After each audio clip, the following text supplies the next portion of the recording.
nous allons de ce pas poursuivre l'émission et cette fois pour aborder certainement le thème de cette nouvelle session de Radio Must TV, tout en vous annonçant, amis téléspectateurs, que le standard est désormais ouvert. La thématique de ce jour, de la nécessité d'un troisième dialogue. Nous allons probablement ouvrir le débat avec les consultants présents sur le plateau. Après le premier tour de table, nous allons devoir accorder la parole aux différents intervenants qui émanent justement dans les quartiers. Monsieur Christopher Ndombadinga, ainsi que les autres, nous avons tous entendu les propos de monsieur Casimir Oyemba, en dépit de ces réclamations, de ces contestations du peuple gabonais, mais nous l'avons tous entendu parler d'un troisième dialogue qui pourrait probablement être la véritable issue pouvant sortir le Gabon de l'impasse. Votre avis, certainement?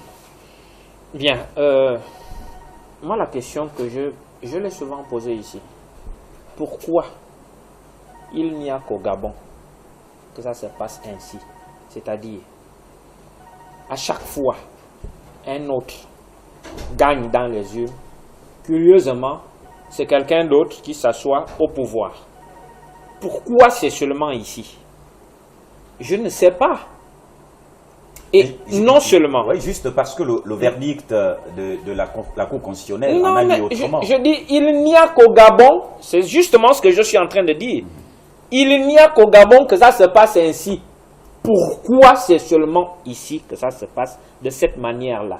Vous pensez que le peuple gabonais a besoin de 1000 dialogues ou... Non, non, non, non, non. Le peuple gabonais n'a pas besoin de ça. Le peuple gabonais dit tous les jours. Vous allez les entendre tout à l'heure. Ils vont vous dire, la seule chose que les Gabonais veulent, c'est que leur président soit au fauteuil présidentiel, un point, un trait. Vous pouvez tout dire. Allez dialoguer si vous voulez. Ce n'est pas ça le problème du peuple. D'ailleurs, le peuple gabonais ne se reconnaît dans aucun des dialogues.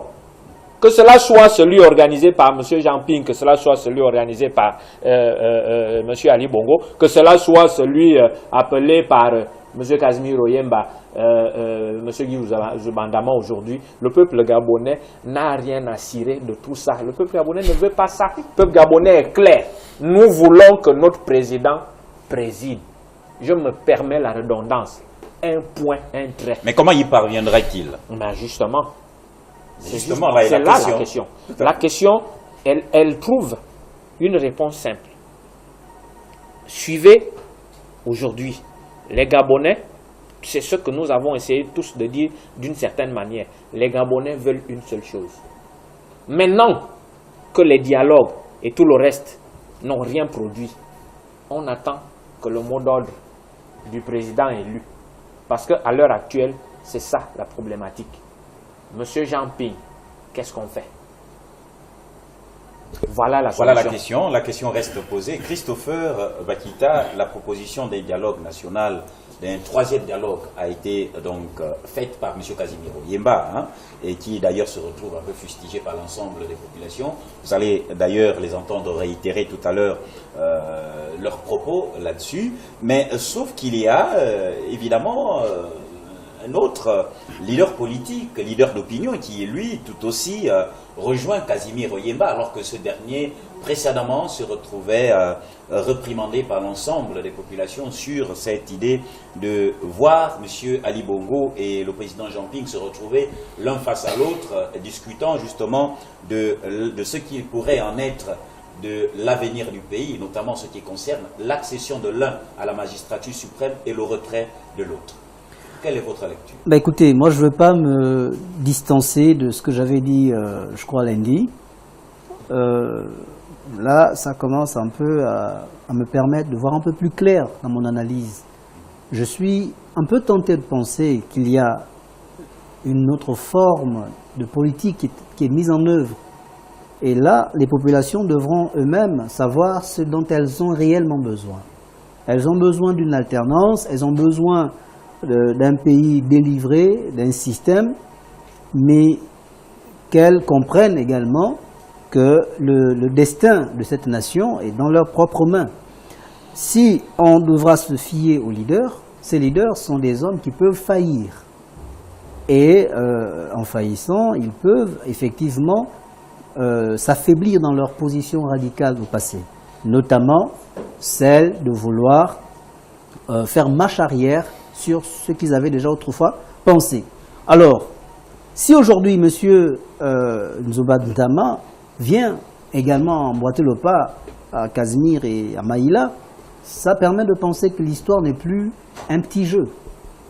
Et j'avais dit ici, peut-être que le propos de M. Casimir visait à attirer l'attention de la population, que si jamais les choses ne bougent pas, voilà ce dans quoi nous allons nous retrouver, avec deux acteurs, Ping d'un côté, Ali un autre côté. Et au lieu de fustiger, d'injurier, d'insulter, les populations devront comprendre que là, ils sont mis face au défi. Le défi n'est plus à l'endroit de Ping, le défi est à l'endroit de la population. Moi, je vais aller plus loin. Peut-être que ça va choquer, mais je vais essayer d'aller plus loin. Monsieur Nzoba Ntama, Casimir Oyemba, Monsieur Ping, tout ce monde, ce sont des hommes qui ont fait des affaires, qui ont des contrats entre eux, qui ont des relations forcément. Et plus la crise perdure, plus les entreprises, plus les projets qu'ils avaient au passé aussi connaissent des soucis. Et parfois, ça peut être au nom de ces projets qu'il faut envisager un tour de table, et non pas au nom de la souveraineté et du bien du pays. Vous voyez? Et donc, si le peuple gabonais... Ça, c'est une profondeur. Je dis, je risque de choquer. Ça, c'est moi qui le pense. Et je pense que il y a des mariages entre eux. Hein, un X va épouser un Y. C'est vraiment... Et donc, à un moment donné, le peuple devra, après avoir donné la voix à Ping, montrant que nous sommes pour le changement parce que tu es le candidat du changement, s'il constate que M. Ping n'a pas assez de force ou n'a plus assez de moyens pour aller plus loin, au lieu de laisser tomber M. Ping, le peuple gabonais doit montrer à Ping la voie. Voici la voie que nous voulons que vous preniez. Et c'est pour cela que j'ai dit au départ, le peuple a sa propre responsabilité. Le peuple le fait tout le temps. C'est ce qu'ils font en ce moment. Mais le peuple, moi je vous ai dit que le peuple le fait avec les mots parfois. Mais oui, c'est ce que le peuple a. Monsieur Mengue par exemple disait, mais tout ce que le peuple gabonais a fait depuis ces derniers temps, il n'a toujours continué de le faire depuis 1993. Et je crois que c'est M. Aliou qui a eu le temps de signifier les différents moments. Mais ça n'a toujours pas changé parce qu'à la fin, on se retrouve autour d'une table. Or, la question du dialogue aujourd'hui, telle qu'elle est posée, est en train d'interpeller les populations. Interpeller les populations sur ce qu'il en est. Écoutez, sur les enjeux du silence. Sur les enjeux du silence, recevons ce téléspectateur. Allô? Oui, bonsoir, monsieur. Bonsoir. Oui, nous vous écoutons. Oui, en fait, je voulais intervenir depuis la semaine dernière. C'était d'abord pour poser la question, surtout aux consultants sur le plateau. On va reprocher Casimir Oyemba de quoi? Nous ne sommes pas les Gabonais d'aujourd'hui. Casimir Oyemba, au moins, tente de trouver une solution à la crise post-électorale qui est au Gabon. C'est déjà une bonne solution parce qu'ils ont travaillé et ils connaissent ce qui se passe.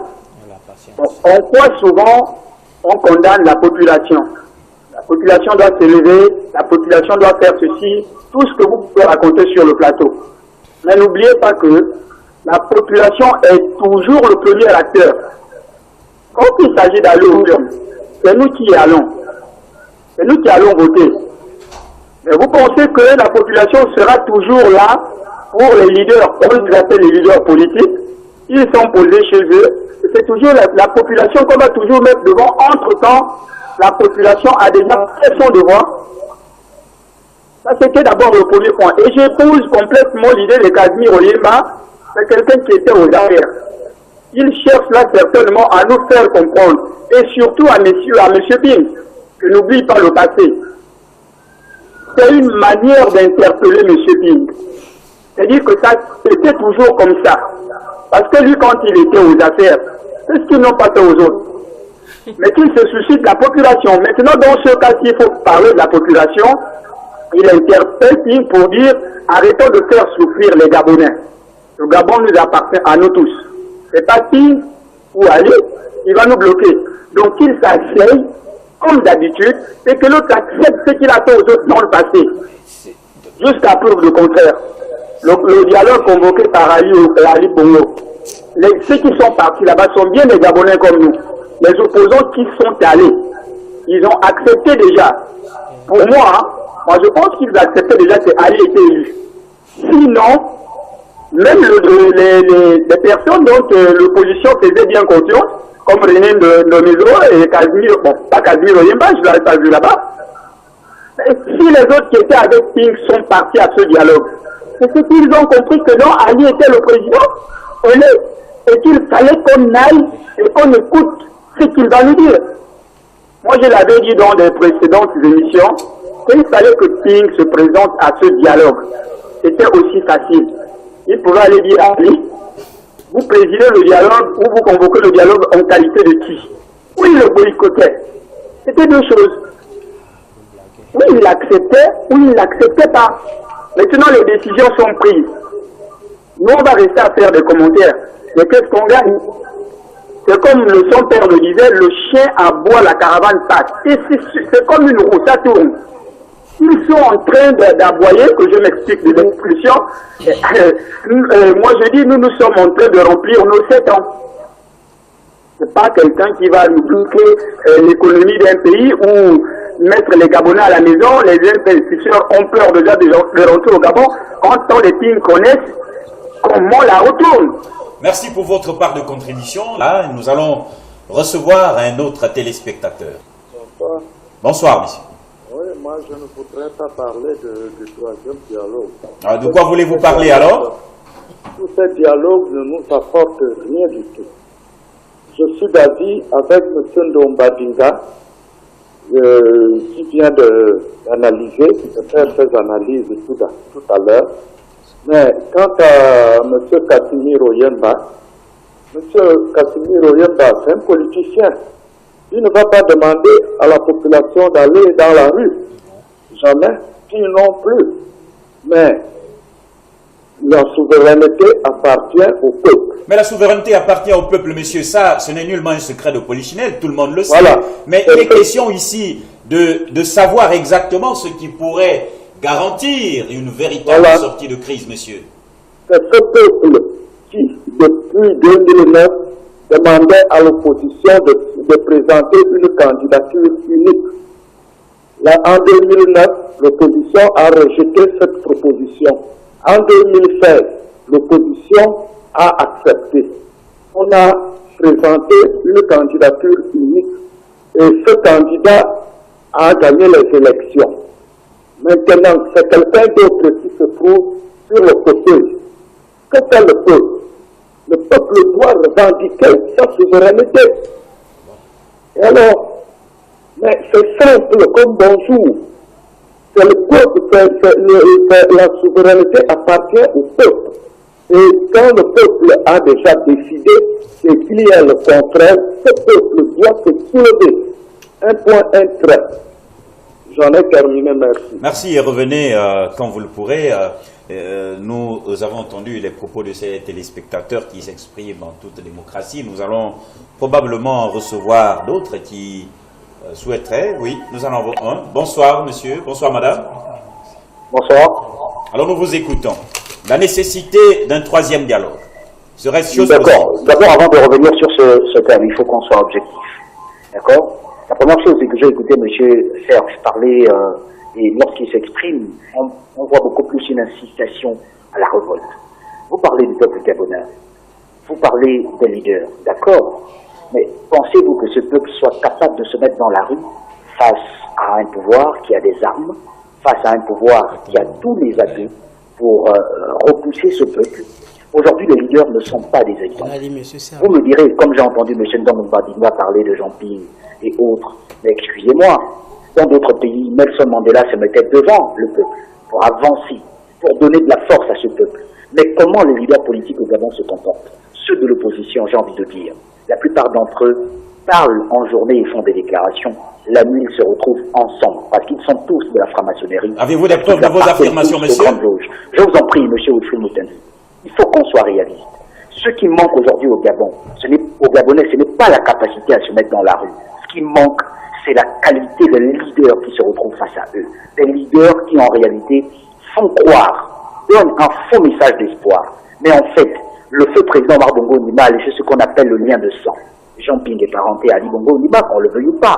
Lorsqu'il y a des décès dans la famille, il participe à ces décès. Il participe à cette vie-là parce qu'ils sont tous parentés.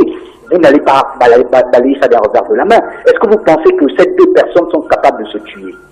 Parce que tuer l'un ou l'autre, ou alors c'est tuer tous les deux, c'est tuer une seule et unique famille. Arrêtons de raconter n'importe quoi au Gabonais. Parce que ce genre de message qui appelle à l'insurrection, alors que les personnes qui sont même les plus concernées et qui poussent le peuple dans cette voie sont des gens qui se protègent les uns les autres. On a dit René Desmaisons a trahi en allant au dialogue d'Ali Bongo Ondimba, mais c'est n'importe quoi. Je peux même me permettre de vous dire, René Desmaisons n'a été là-bas que pour apporter les résolutions du dialogue de Jean Ping au dialogue d'Ali Bongo Ondimba pour que le juste milieu soit trouvé. Et ça, je vous le dis sans risque de me tromper, parce qu'en réalité, il faut avoir une vraie analyse politique pour comprendre ce qui se passe réellement. Et un troisième dialogue, excusez-moi, il n'y en aura pas qui sera fait de toute fanfare, à toute pompe qui sera annoncée. Il y en aura forcément et ça se fera dans l'ombre. Et nous, le peuple, qui souffrons, qui continuons à subir ces manigances, qui continuons à subir cette tractation maçonnique, nous n'allons avoir que nos yeux pour pleurer. Parce que ces personnes se retrouvent toujours. Regardez dans le clan Jean Ping, à côté de lui, il y a Jean Egendon par exemple. Mais allez savoir, Jean Egendon a sa nièce, il a sa nièce qui épouse quelqu'un dans le pouvoir. Allez-y voir chez les Niboto, c'est pareil. Allez-y voir chez Casimir Oyemba, c'est pareil. Donc, faisons des analyses objectives. Donc, Badinga, ancien candidat à l'élection présidentielle, mon frère, cherche une autre voie et ne te prends pas la tête sur un plateau à raconter tellement d'histoires. Parce qu'en réalité, jusqu'à présent, tu n'as pas été un exemple politique pour les Gabonais qui sont suivis. C'est en espérant même que ton village, quand même, ait pu te suivre. Sinon, il n'y a rien derrière tout ce qui se raconte. Revenez quand vous le pourrez, hein, c'est en toute démocratie, vous connaissez bien sûr le processus de l'émission. Je tiens tout de même à rectifier en fait celui qu'il ne s'agit nullement d'un appel à l'insurrection. Hein, ce n'est nullement le message donné ici par différents analystes. Le peuple souhaiterait, non peut-être pas aller au front en étant sans leader, mais il faudrait tout de même qu'il puisse y avoir un leader au devant de la scène, non pas comme s'il fallait exposer, envoyer le peuple gabonais à l'abattoir. Oui, bon, déjà, je vais y revenir, mais je voulais d'abord signifier, parce que le téléspectateur qui vient d'avoir la parole a souligné un fait. Lorsqu'il évoque la question de franc-maçonnerie qui serait un moyen trompeur, notamment le fait que certains des opposants seraient francs-maçons avec les gens du pouvoir, ça ne permettrait pas de sortir la vérité. Je pense que qu'il ne pourrait y avoir jamais de rupture entre M. Ali Bongo. Cet argument ne peut pas tenir. Cet argument ne peut pas tenir parce que je vais vous prendre seulement un cas simple. Mais Christopher, vous allez poursuivre. Ce téléspectateur n'est certainement pas le seul à avoir fait cette critique. L'ensemble. Permettez-moi, vous allez être surpris. Peut-être qu'il sera largement édifié. Alors, regardez en Europe. Il y a des loges maçonniques partout. Il y a le Grand Orient. Il y a autant de loges. Ils sont tous, la majorité, dans des loges maçonniques, mais ça n'empêche pas le combat démocratique. Mais les loges en Europe ne sont pas... Non, permettez-moi d'abord, arrêtez de rentrer dans ce débat. Vous ne savez pas à quel moment le Gabon... Monsieur Ndobadinga, permettez-moi. Vous aurez votre tour de parole, parce que Ndobadinga. Ce genre de raisonnement, c'est un raisonnement fataliste qui ne permet pas d'évoluer dans la discussion. Je vous prendrai encore un autre cas, il a cité les liens qui existent entre les uns et les autres. Thomas Sankara était ami à celui qui vient de partir là, Blaise Compaoré. Mais qu'est-ce qui s'est passé à la fin? Donc, la suite de l'histoire, nous la connaissons. Et puis, vous connaissez, il y a tellement d'histoires. Il y a des frères qui tuent leurs propres frères. Pas parce que... non, mais ils sont du même sang. Donc, la question du pouvoir est une question réelle. Si M. Ping veut le pouvoir, c'est pas parce qu'il aurait des enfants avec Pascal Mbongo qu'il ne va pas revendiquer cela. Donc, le monsieur qui parle d'analyse, mais je pense qu'il faut aussi tenir compte des grandes histoires.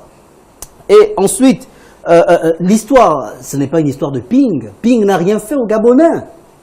Ça, soyons objectifs. Ping n'a rien fait aux Gabonais. Ping était largement différent. Lorsqu'il y avait les mouvements, il a demandé à la paix.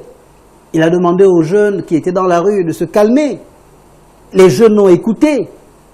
Ping a cru à la paix et Ping a cru à la démocratie, Ping a cru aux procédures, à la limite aux relations diplomatiques, à tout ce qui avait été recommandé à faire. Donc jusqu'à présent, qu'on ne reproche pas à M. Ping quoi que ce soit. La seule chose qu'il faut souhaiter, parce que effectivement, c'est la rencontre entre la plénitude de la maturité du peuple gabonais et M. Ping qui va déclencher. Par exemple, l'exemple qu'il prend sur Nelson Mandela, c'est le même monsieur qui parle de l'incitation à la révolte, mais est-ce que vous pensez que Mandela a été un homme pacifique de lui à la fin? Vous connaissez l'histoire de Mandela? C'est quelqu'un aussi qui a lancé les cailloux, quelqu'un qui a lutté. Que vous l'attendez, à moins que vous ne le savez pas. Bien sûr. Bon, est-ce que le monsieur, en prenant l'histoire de Mandela, est en train de nous dire que Ping commence à aller dans la rue en prenant des milices, en faisant certaines choses? Absolument. Ping pense que nous sommes dans des temps modernes et qu'il y a une communauté internationale qui est régulée par des conventions internationales, conventions qui permettraient de résoudre les conflits politiques dans les États, aujourd'hui signataires de ces chartes-là. Et c'est parce qu'il est accroché à ces réalités qu'il s'y met. Maintenant, la population devrait, elle aussi, jouer son rôle. Moi, je ne pense pas que le rôle de la population se limite uniquement au vote. Parce que c'est d'abord la souveraineté du peuple. Monsieur Ping peut mourir. Il a tenu un discours magistral. Je me souviens de son dialogue parce que j'y étais. Il disait, même si je perds ma vie, enjambez-moi, passez dessus mon corps.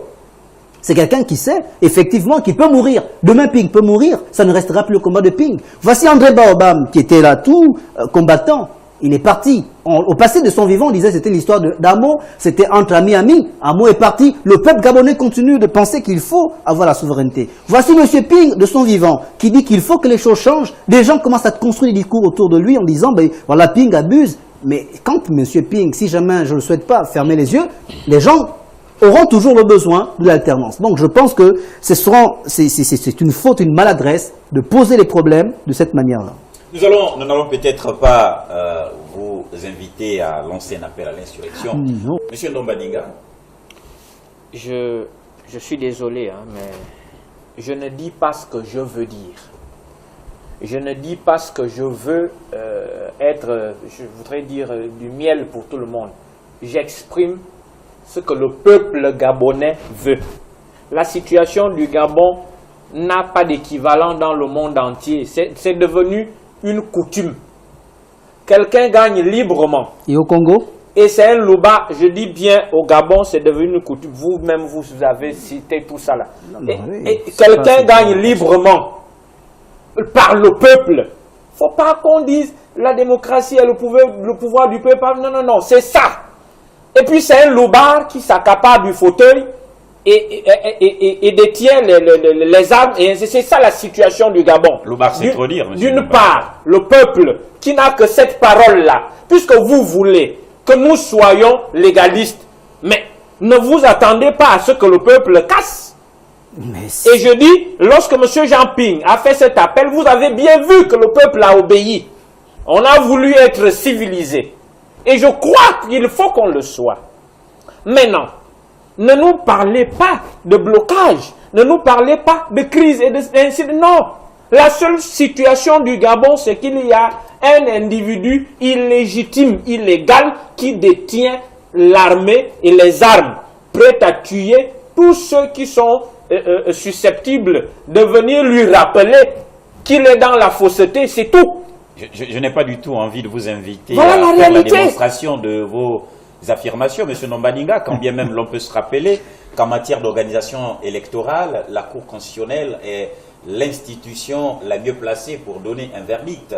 Et aujourd'hui, ce n'est certainement pas la première fois que l'on parle de dialogue. Et il a toujours été question que les leaders d'opinion fassent une proposition, justement, on se rappelle de ces facilitateurs antérieurs, notamment M. Pierre Mambondou et bien d'autres. Aujourd'hui, il y a cette montée au créneau de M. Casimir Oyemba, en dépit de toute contestation du fait que ce dernier lance un appel aux principaux protagonistes. Nous allons probablement nous rappeler de nos valeurs intrinsèques. Le peuple bantou devrait se retrouver autour d'une table en cas d'incompréhension. Ne serait-il peut-être pas idéal de revenir à l'origine pour se rappeler justement de ces valeurs chères au Gabon et d'ailleurs des valeurs qui devaient être sauvegardées? Il n'y a aucune incompréhension. Les choses sont claires. vous partez prendre 1993. Mais de 93 à nos jours, voilà pourquoi je parle de coutume. Pourquoi c'est seulement chez nous? Quelle incompréhension!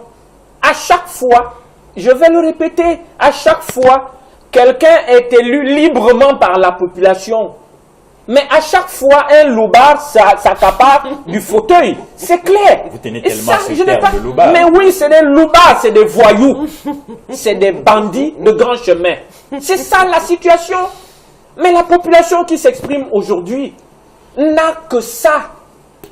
La population n'a rien d'autre. Il y a une seule entité qui a des armes au Gabon et qui en fait usage de manière abusive. La population, elle, n'a que la parole. La population n'a que ce soutien-là à un leader. Nous ne sommes pas dans une situation floue. Nous sommes dans une situation claire. Monsieur Jean Ping est élu. C'est-à-dire qu'il devient justement ce représentant de la population. À chaque fois que M. Jean Ping prend la parole, aujourd'hui, c'est le peuple gabonais qui s'exprime. Alors, M. Jean Ping, voilà la réalité.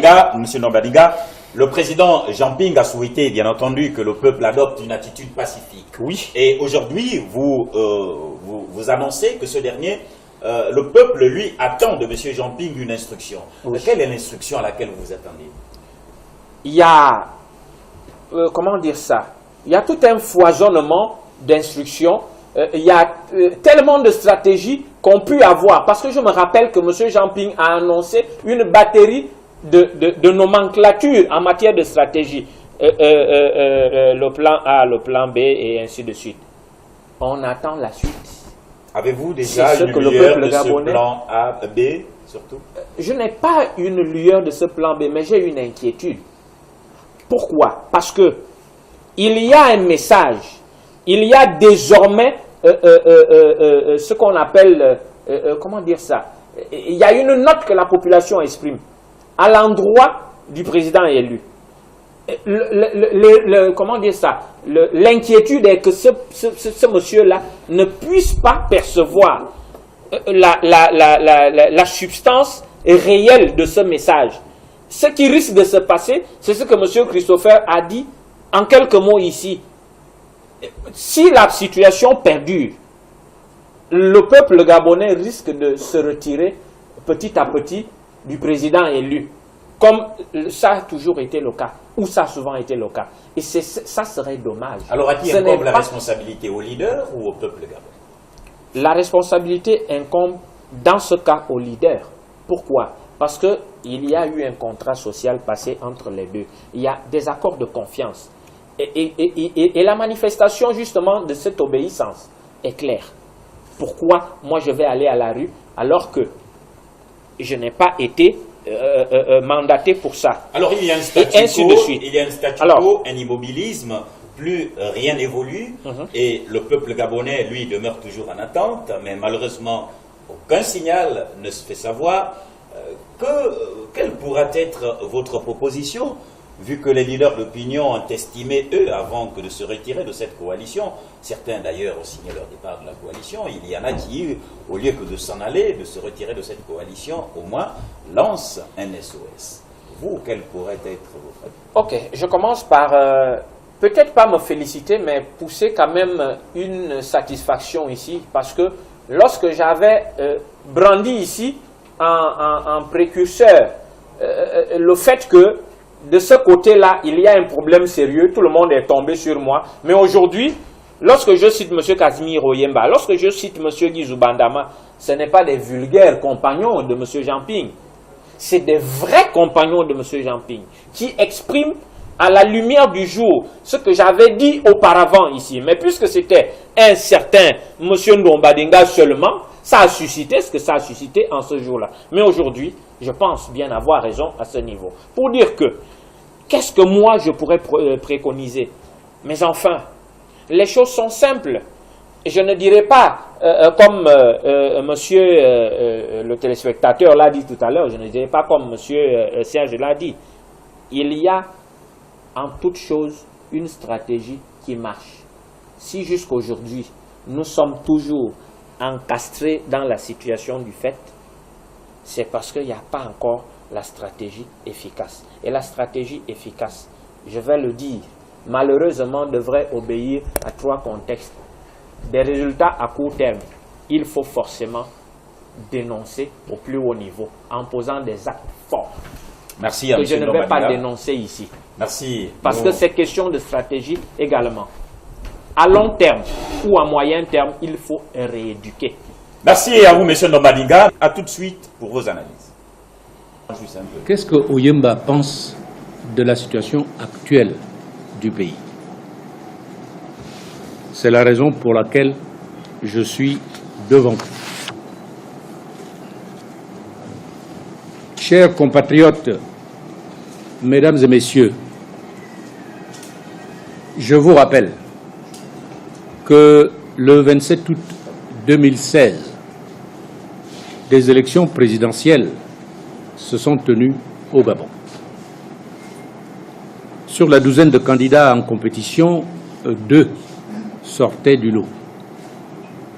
M. Ali Bongo Ondimba, président en exercice, présenté par le PDG, formation politique exerçant le pouvoir sans discontinuer depuis sa création par Omar Bongo en 1968. M. Jean Ping, ancien ministre et ancien président de la Commission de l'Union africaine. Sans appartenance partisane précise, mais porté par un désir d'alternance largement partagé, M. Ping est apparu comme le candidat unique de l'opposition à la suite du ralliement d'autres candidats. L'on comprendra que je revienne brièvement sur ces moments.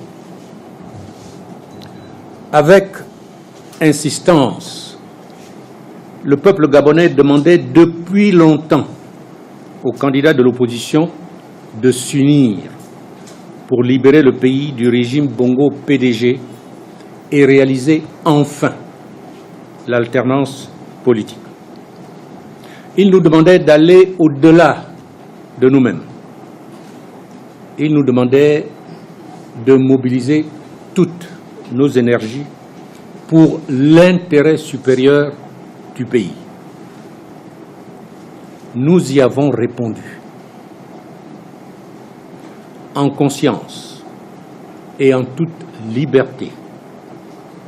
Guy Bandama et moi avons consenti à renoncer à nos ambitions personnelles, aussi respectables que d'autres. Nous avons accepté que Jean Ping soit le porte-parole de l'opposition à cette élection présidentielle. Léon-Paul Ngoulakia et Roland Désiré Abaminko se sont ensuite joints à cette démarche unitaire. Plébiscitant cette initiative salutaire, le 27 août 2016, le peuple gabonais a porté massivement ses suffrages sur Jean Ping pour être président de la République gabonaise. Mais ainsi que nous le redoutions, contre la volonté des Gabonais clairement exprimée dans les urnes, la CENAP, le ministre de l'Intérieur et la Cour constitutionnelle ont accompli leur sinistre besogne. Ils ont décidé de nier la souveraineté du peuple gabonais et d'imposer le maintien d'Ali Bongo Ondimba à la tête de l'État. La suite est connue de tous. Dès l'annonce des résultats le 31 août 2016, Libreville et Port-Gentil, les 2 principales villes du Gabon, s'embrasent. D'autres localités de l'intérieur expriment leur colère. Dans plusieurs pays étrangers, les Gabonais manifestent comme jamais auparavant, quelquefois durant plusieurs semaines. À tous ces patriotes, nous rendons hommage. Le pouvoir réagit avec une violence inconnue jusqu'ici. Intimidation, ratonnade, arrestation, tueries sont perpétrées à l'aveuglette un peu partout. Le quartier général de Jean Ping, qui rassemblait ses partisans et des leaders politiques venus célébrer leur victoire, est attaqué en pleine nuit par des forces de l'ordre. Des Gabonais tombent. Des jeunes Gabonais tombent. On n'en a toujours pas précisé le nombre, ni les identités. Leurs cadavres sont prestement ramassés comme des bêtes et emmenés vers des destinations secrètes. Merci à la régie pour cet extrait de la déclaration de M. Casimir Oyemba, qui lui est le vice-président de l'Union nationale. Recevons ce téléspectateur qui souhaite s'exprimer sur la question. Allô? Oui, bonsoir monsieur. Oui, bonsoir. Je veux intervenir sur le troisième dialogue. Nous vous écoutons. D'accord. Alors, selon moi, le troisième dialogue ne s'adresse pas, je veux dire, les interventions de Casimir Oyemba et d'Ivoula Damascène, ça ne s'adresse pas nécessairement aux Gabonais. Voyez-vous?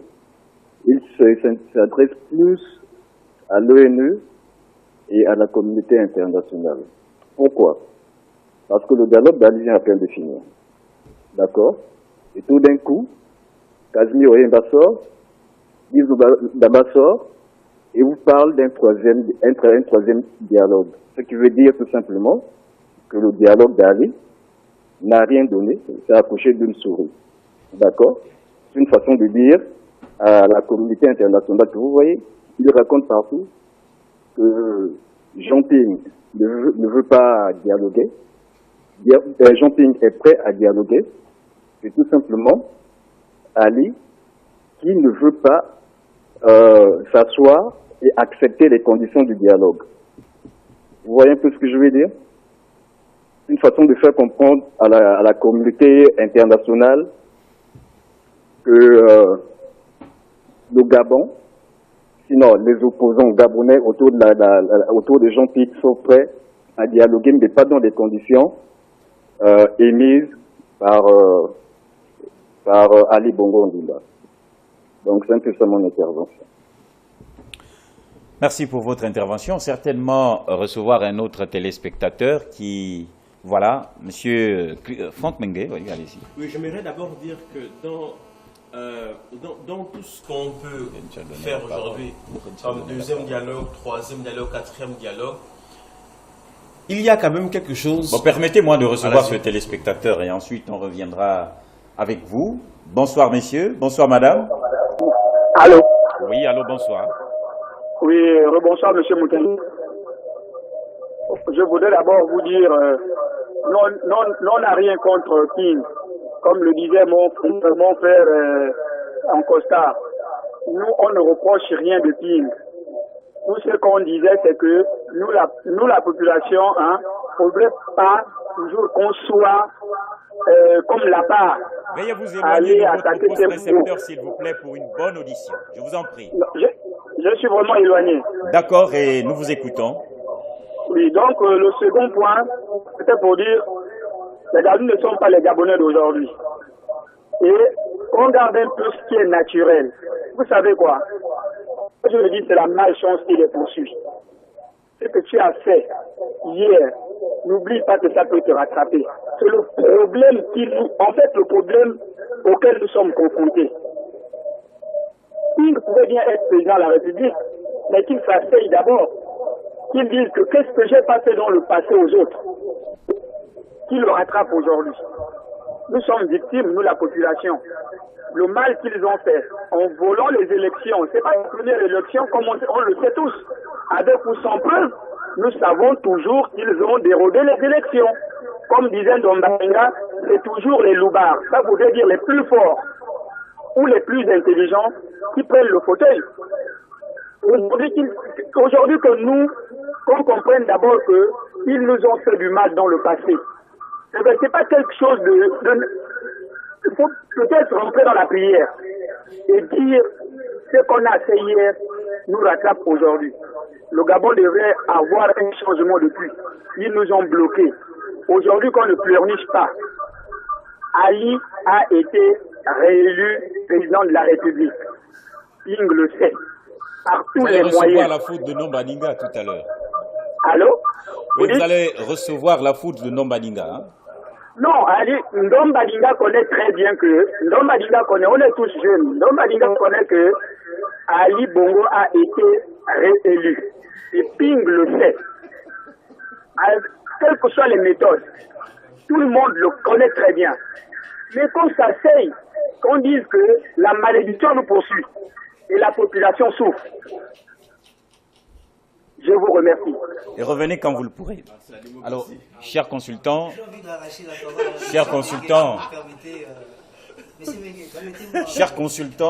le téléspectateur s'exprime en toute démocratie. Admettons que M. Ali Bongo a obtenu l'élection présidentielle de 2016. Nous allons recevoir un autre téléspectateur avant de poursuivre. Oui, bien sûr.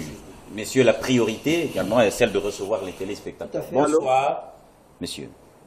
Allô? Oui, nous vous écoutons. Oui, moi, ce que j'aimerais déjà écouter ce téléspectateur. Vous savez, il est difficile d'être dans une logique et ressortir de cette logique.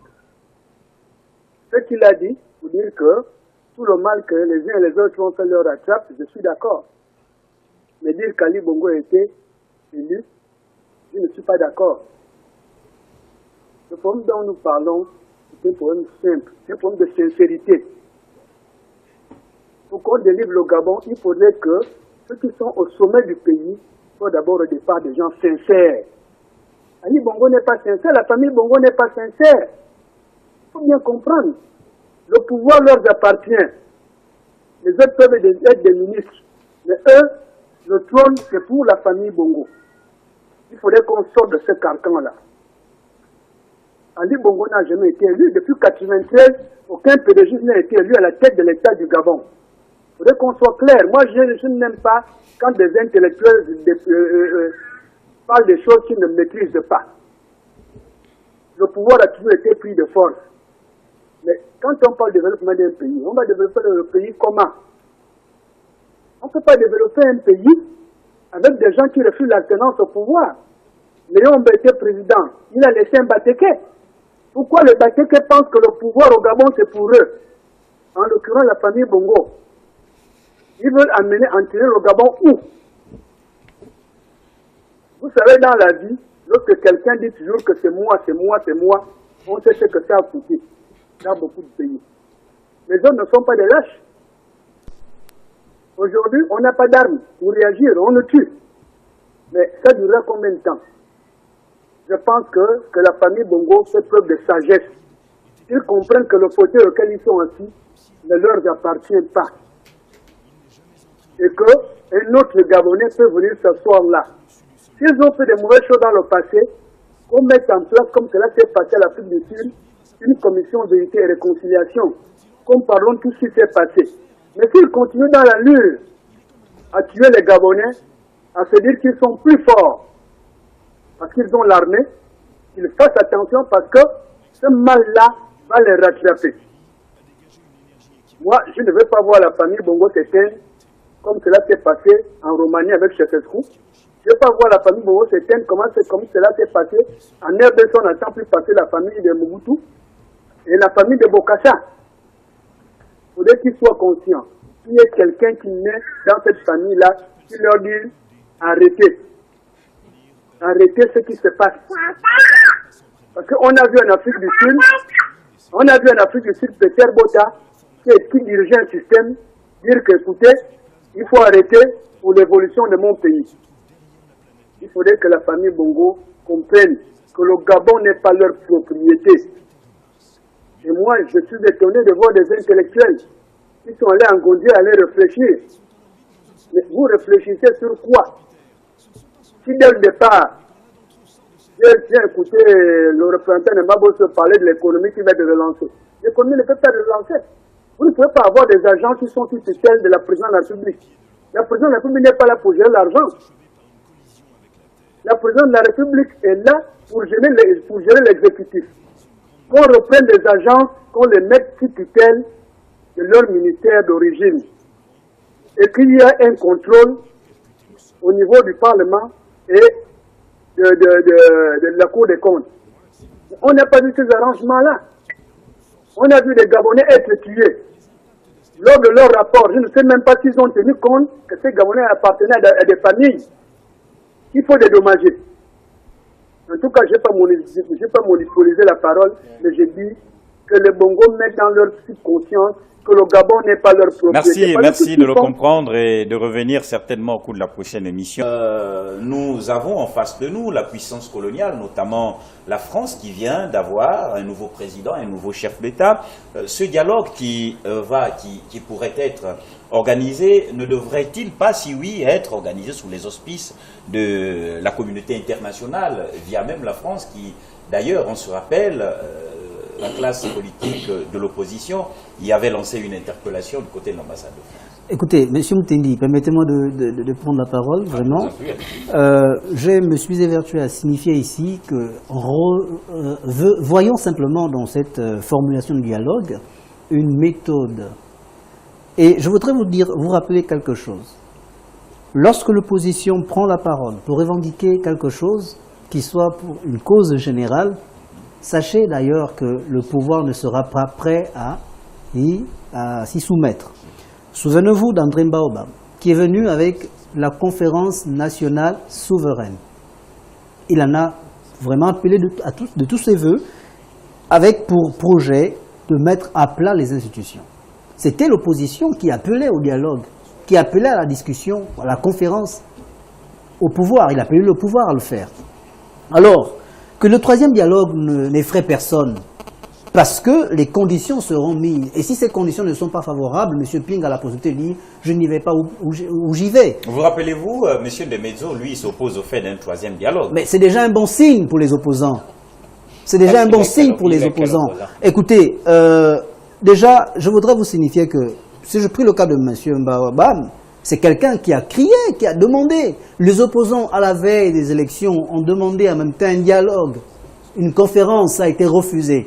Donc, ce que l'opposition demande est naturellement refusé par le pouvoir. Et vous ne savez pas, je ne fais que le dire, vous ne savez pas ce qui se trame derrière cette invitation à un troisième dialogue. C'est pour cela que moi j'ai du mal à le sanctionner radicalement en pensant que c'est peut-être quelque chose de dangereux.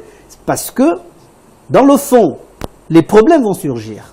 Et en vérité, dans les accords de Cotonou, le principe est que lorsque un pays, un État signataire de ces accords se trouve dans une crise post-électorale, il faut impérativement un dialogue intensif. Ça n'a rien à voir avec le dialogue sollicité par Ali Bongo Ondimba, etc. Non, c'est un dialogue intensif inscrit dans le programme de cette coopération entre les pays, le Caraïbes, etc. Et je pense que lorsque ce dialogue est envisagé, c'est d'abord les questions de vérité qui seront mises en surface. Et là, moi, je suis convaincu que l'opposition, lorsqu'elle sollicite, et je crois que le téléspectateur a été clair là-dessus, c'est qu'en même temps, parler d'un troisième dialogue remet automatiquement en cause celui d'Ali Bongo. Alors, M. Nombadinga, dans le rapport qui a certainement été le rapport de ce dialogue organisé dernièrement par la classe dirigeante, ce rapport qui a été remis au chef de l'État, M. Ali Bongo Ondimba, on pouvait certainement avoir observé quelques réformes visant à aplanir le climat au sein du gouvernement. On parle même d'ailleurs d'un gouvernement d'union nationale. Alors, pour la sérénité, le retour au calme, l'apaisement, la décrispation, ne serait-il peut-être pas mieux pour les gouvernants, notamment la classe politique de l'opposition, notamment M. Jean Ping d'ailleurs, de pouvoir accepter cet appel, cette main tendue du chef de l'État Ali Bongo pour parvenir à la pérennité du calme, l'apaisement et même de nos acquis? On n'appelle pas son chien avec un bâton en main. Je dis bien, même le sien ne viendra pas. Valéry Giscard d'Estaing, Georges Pompidou, François Mitterrand, Jacques Chirac, Sarkozy, François Hollande, aujourd'hui Macron, ont été élus librement. Personne n'a appelé personne au dialogue. Je n'ai pas entendu qu'on a appelé par exemple Helmut Kohl d'aller justement être au sein de ce dialogue pour essayer d'apaiser on n'appelle pas Angela Merkel, on n'appelle pas... et ainsi de suite, ainsi de suite. Pourquoi mais ici? même pour la préservation de nos acquis, je suis en train de vous amener justement à ce que vous êtes en train de... Je réponds à votre question. C'est ça le système. Parce que la France impose cette façon de voir. Je vous ai dit, il y a eu la décolonisation mentale et spirituelle. C'est la France, avec ces termes bien choisis, qui parle de blocage au Gabon. Il n'y en a pas. Nous avons une situation simple. Ma solution, elle est à ce niveau. Oui, s'il y a un dialogue à faire, premièrement, il faut que le sens du dialogue soit respecté. Il y a pourtant une ça situation de blocage. Celui qui a échoué, le loupard qui s'accapare de force. Passion, monsieur non, le loupard qui s'accapare de force. Pas trop d'émotion. Pas d'émotion. Vers celui que le peuple a investi. Voici la logique du peuple. C'est clair. Ce n'est pas à celui qui détient tout à se déraciner pour aller trouver un voyou. C'est faux. Le voyou vient et demande pardon. Là, on va lui réserver l'asile ou l'exil qu'il faut. Non, mais voilà le dialogue. Non, mais c'est clair. C'est ce que les Gabonais veulent. Le seul dialogue possible à l'heure actuelle. Le Gabonais mérite également une éducation, monsieur Nombadinga. Monsieur Nombadinga, si jamais c'était dans ce sens que les opposants appelaient au dialogue, au troisième dialogue. Pas si jamais. Moi, je lis Zubandama ici. Oui. Il ne parle pas de ça. Dites-lui, dites-nous, parce que nous, alors, c'est la même chose que M. Casimir Oyemba a dit, et c'est la même chose que les autres vont dire. Je vous l'ai dit que ça va arriver, et c'est en train d'arriver. Je ne m'en réjouis pas tellement, parce que je l'ai dit auparavant, mais la solution, elle est claire. Que les voleurs de pouvoir viennent trouver celui qui est investi par le peuple et demande pardon. On leur donne la place qu'il leur faudra, terminer. Mais nous, ce qu'on veut, c'est que celui que nous avons investi soit au pouvoir. Voilà le seul apaisement qu'il faut. Vous pouvez tout faire. Il n'y en aura rien du tout. Alors, pour la sauvegarde et la préservation de nos acquis, ne serait-il peut-être pas souhaitable, vu que l'Union européenne avait probablement recommandé un dialogue au cours duquel il pourrait y avoir quelques décisions qui pourraient... être prise dans le cadre de la sauvegarde de nos acquis, notamment la sérénité, la paix et sortir le pays de cette crispation. Ne serait-il peut-être pas nécessaire que l'on observa justement cette proposition qui parle éventuellement d'un gouvernement d'union nationale? Merci, M. Griffith. Moi, je pense qu'à chaque fois qu'il y a une situation dans un pays, comme la tradition l'a toujours démontré, il est toujours question que les gens se retrouvent pour essayer de trouver une solution. Mais vous savez, lorsqu'on fait souvent référence à nos coutumes, les gens ne partent pas interroger la coutume pour voir comment ça se passait avant. Il n'y en avait pas de situation de pression. Ça veut dire qu'il n'y a pas un camp qui avait, il y avait une sorte de pouvoir sur l'autre. C'était de façon équitable. Donc on se retrouvait pour prendre une solution de façon équitable. Il n'y a pas quelqu'un qui influençait l'autre. Nous ne sommes pas dans le même cadre là. Nous sommes dans un cadre beaucoup plus éloigné et beaucoup plus développé. Donc nous sommes dans une situation où il y a un camp en face qui détient un certain nombre de pouvoirs et il y a un autre camp qui détient un certain nombre de pouvoirs. Donc il faut essayer d'harmoniser tout cela pour trouver un terrain d'attente. C'est quoi le centre d'intérêt aujourd'hui? Le centre d'intérêt, c'est le peuple gabonais. Comment voulez-vous que ceux qui ont le pouvoir et ceux qui s'opposent aujourd'hui puissent se retrouver pour essayer de dégager ensemble les décisions qui vont être favorables au peuple si ce peuple derrière ne met pas suffisamment de pression? C'est d'ailleurs pour cette raison que le téléspectateur qui a appelé tout à l'heure pensait qu'on était en train d'exciter à la révolte. Non, le téléspectateur, lui, en train d'expliquer pour l'analyse de chacun de vos propos. Si vous voyez les messages de chaque leader, vous allez suivre Mambundo, en 2009, disait ceci: j'irai jusqu'au bout.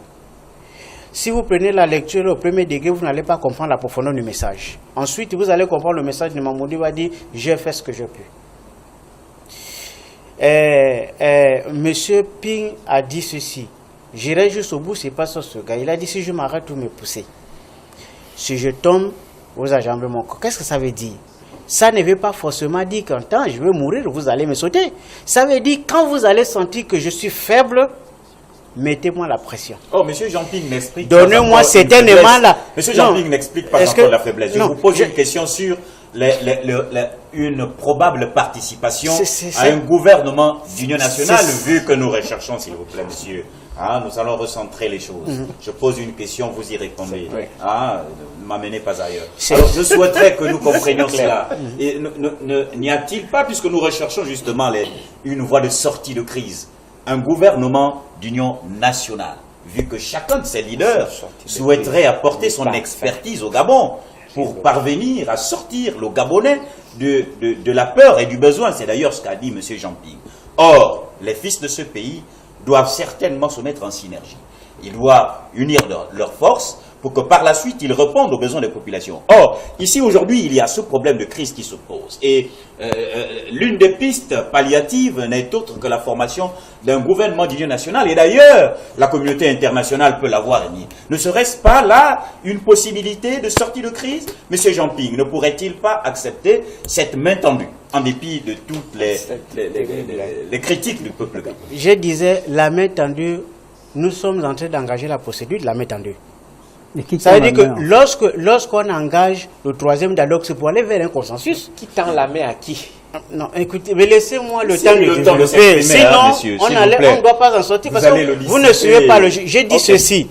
J'ai dit ceci, si on initie un troisième dialogue, c'est pourquoi? C'est pour arranger la situation. Si je peux m'exprimer facilement, c'est pour arranger la situation. Ça veut dire que nous sommes dans une situation de blocage. Ils ont initié un troisième dialogue, on suppose que c'est pour que les gens se retrouvent pour trouver la solution. Moi, ce que je veux dire, c'est que si vous suivez la logique, c'est quoi? C'est-à-dire, quand on veut discuter, c'est pourquoi? L'intérêt recherché, c'est quoi? C'est le bien du peuple gabonais. C'est améliorer la situation, parce que nous sommes dans une situation de blocage. Mais comment on fait pour améliorer la condition des Gabonais? Si le dialogue de Ping s'est passé, le dialogue d'Ali Bongo a été un échec. Pourquoi? Parce que ceux qui ont participé à ce dialogue-là ne se sont pas accordés sur l'intérêt supérieur des populations. Pourquoi? Parce que derrière, il n'y en avait pas cette sorte de pression qui va les obliger à accepter l'intérêt supérieur des populations. Maintenant, si on tombe aujourd'hui sur le principe d'un gouvernement d'ouverture, un gouvernement de consensus, d'union nationale, ce gouvernement-là va travailler pour qui? C'est pour les populations. Mais si ce gouvernement-là ne dispose pas, derrière de la pression populaire, ça veut dire que si le niveau d'exigence de la population n'est pas tel que ils sont obligés de faire la volonté du peuple, peu importe ce qu'ils vont prendre comme décision, on ne va pas aboutir à un résultat probant pour le peuple. Pourquoi? Parce que je prends un exemple simple. Gandhi, quand il avait mis la pression concernant le sel, je n'ai pas besoin de revenir sur les détails. Que ça soit en Afrique du Sud avec Nelson Mandela.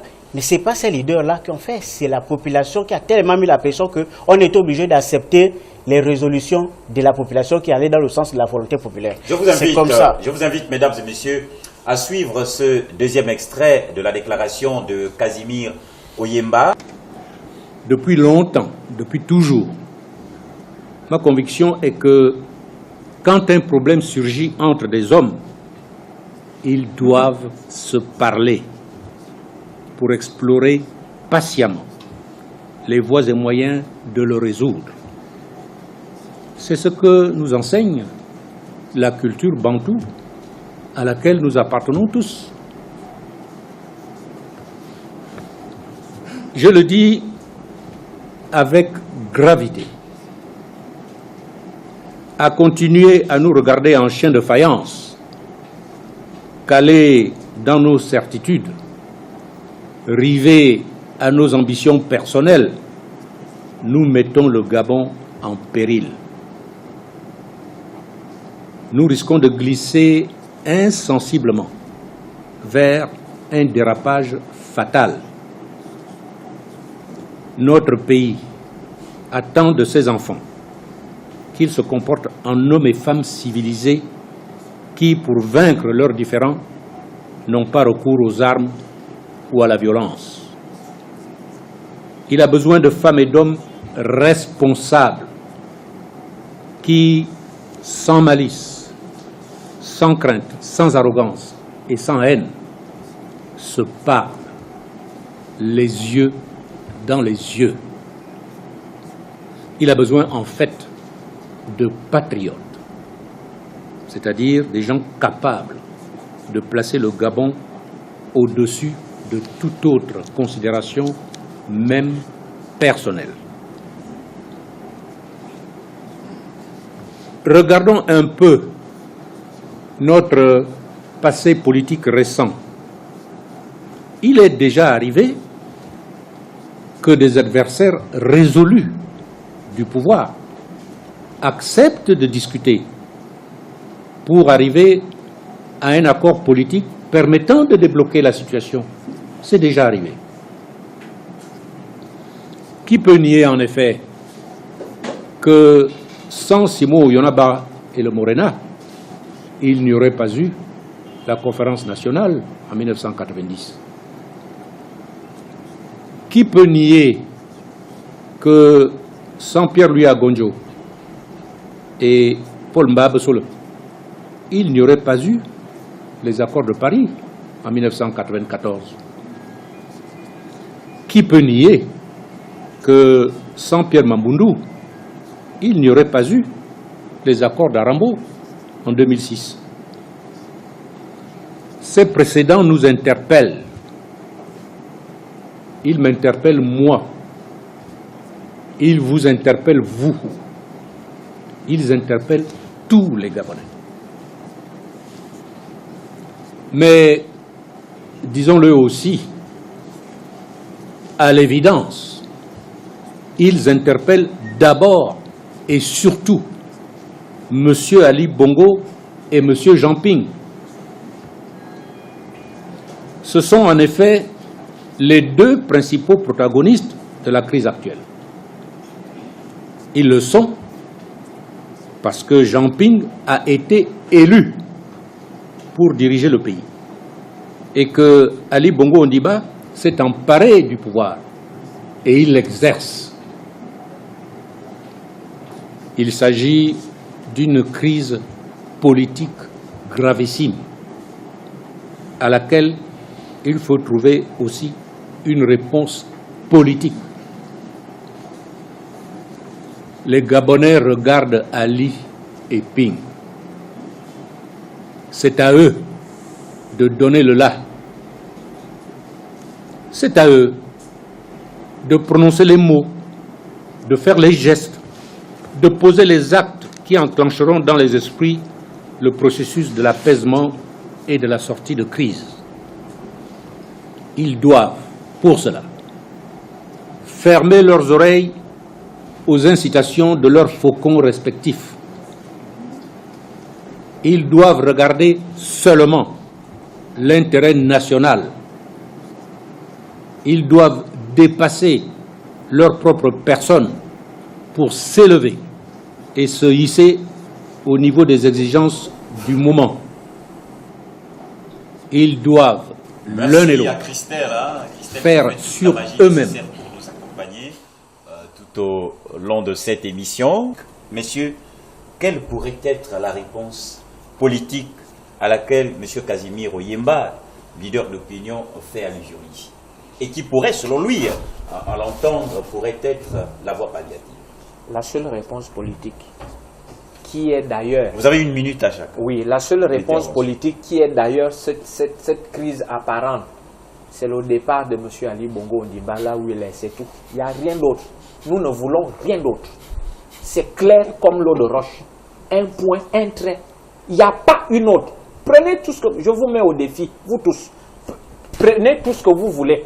Mais dès lors que ce monsieur-là reste au bord de mer, il n'y en aura rien du tout.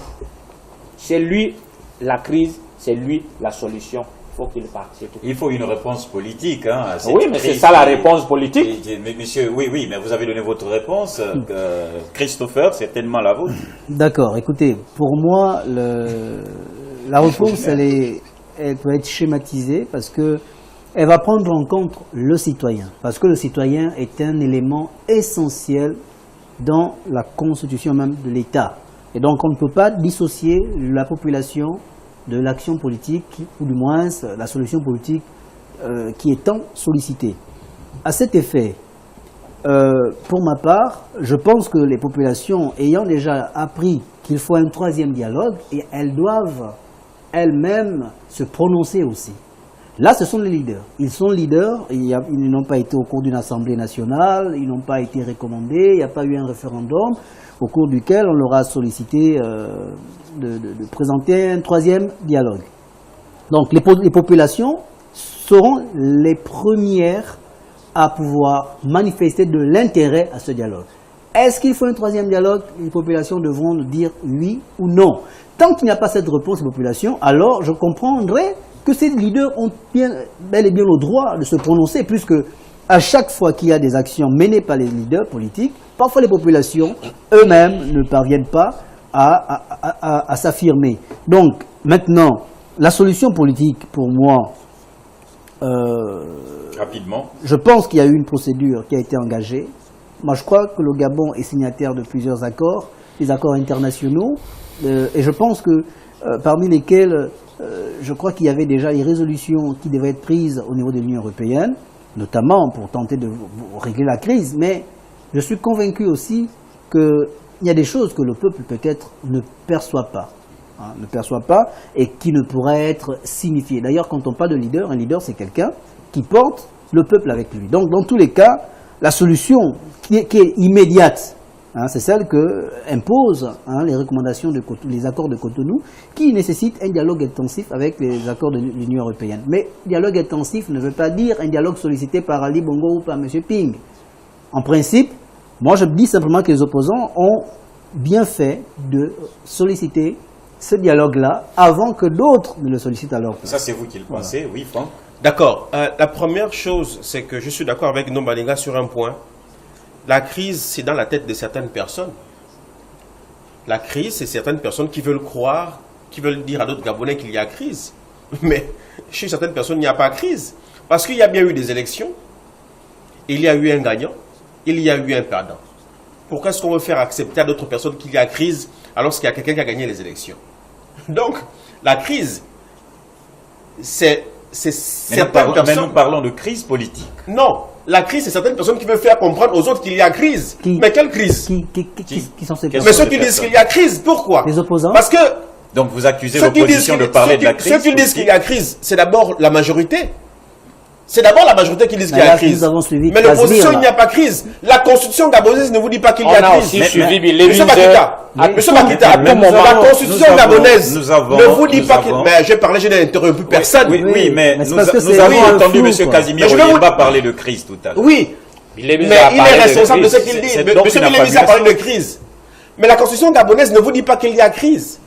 Il y a quelqu'un qui a gagné, il y a quelqu'un qui a perdu. La crise n'existe que chez ceux qui veulent bien qu'il y ait crise. Il n'y a pas de crise au Gabon. À quoi assistons-nous alors? C'est la constitution gabonaise qui le dit. À quoi deuxièmement, j'aimerais dire quelque chose sur la souveraineté. Et c'est là où en réalité, monsieur Casimir Oyemba et tous ceux qui ont pris la parole ont tort. Parce que en fait, ce qui doit prévaloir, c'est la souveraineté. Et au nom de la souveraineté, vous ne devez pas parler en tant qu'individu. C'est la souveraineté qui vous confère le droit de parler en son nom. C'est là où ils ont N'est-ce pas au nom de la souveraineté? Et je termine en disant... N'est-ce pas au nom de la souveraineté que ces derniers est obligé de lancer un appel aux responsables politiques, s'il vous plaît? Je n'ai pas beaucoup parlé. J'ai le droit de vous poser une question, messieurs. Essayez d'apprendre à le comprendre, s'il vous plaît. C'est pour répondre aux questions. En toute démocratie, oui. D'accord? Rappelez-vous-le. Alors, n'est-ce pas au nom de la souveraineté que M. Casimir Oyemba lance un appel aux deux protagonistes? Casimir Oyemba le sait très bien. Il n'aura pas été choisi par la majorité des Gabonais. Voilà. Il aurait eu les 0%. Je vous le dis clair et net, sans biaiser mes mots. J'affirme. Vous êtes d'accord? Casimir Oyemba ne représente rien du tout. Je termine en disant, sur la stratégie. Vous le savez, je suis convaincu. Vous savez, je suis patient. D'accord, il y a des enfants. Mais pourquoi est-ce que lorsque je parle, vous pensez qu'il est patient? Je dis ce que je pense en toute démocratie et je le revendique. Vous savez, j'ai suivi certaines vidéos de M. Ali Bongo et je crois qu'il est le grand perdant dans ce qui s'est passé. Parce que M. Ali Bongo a bien affirmé que je suis d'accord, prêt à parler de l'alternance du pouvoir. D'après vous, pourquoi est-ce qu'il y a eu ce 360 degrés de revirement, cette radicalisation subite alors qu'il était d'accord? C'est la question qu'on doit se poser parce qu'il est tout à fait d'accord. Vous pensez que le fait...